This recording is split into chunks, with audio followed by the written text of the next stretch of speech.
Hi, friends. Last Sunday, our scripture passage was the account of Jesus raising Lazarus from the dead in the Gospel of John, chapter 11. There are many interesting and significant aspects of that passage, and the one I want to focus on today is Martha's confession of faith.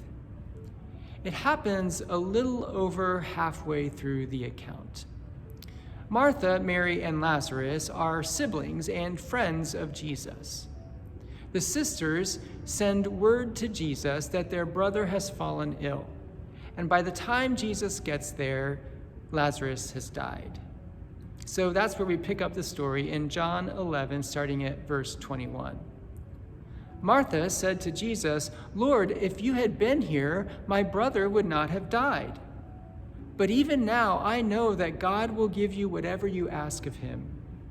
Jesus said to her, "Your brother will rise again." Martha said to him, "I know that he will rise again in the resurrection on the last day." Jesus said to her, "I am the resurrection and the life. Those who believe in me, even though they die, will live. And everyone who lives and believes in me will never die. Do you believe this?"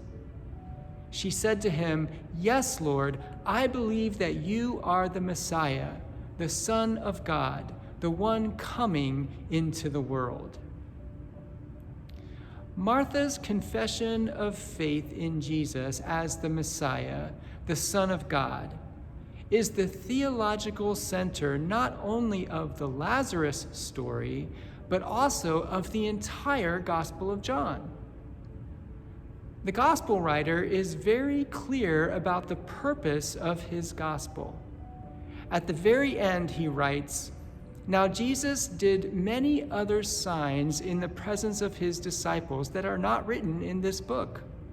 But these are written so that you may continue to believe that Jesus is the Messiah, the Son of God, and that through believing you may have life in his name." We are alerted to this theme at the very beginning of the gospel. In the first chapter, Nathanael, one of the first disciples to be called, said to Jesus, "Rabbi, you are the Son of God. You are the King of Israel." So at the very beginning of the gospel from Nathanael, in the middle of the gospel from Martha, and at the end of the gospel from the writer, John, we are confronted with the essential truth that Jesus is God's Son, the Messiah, the one in and through whom new creation begins. Martha's confession of faith is significant for at least two reasons. One is that she is a woman.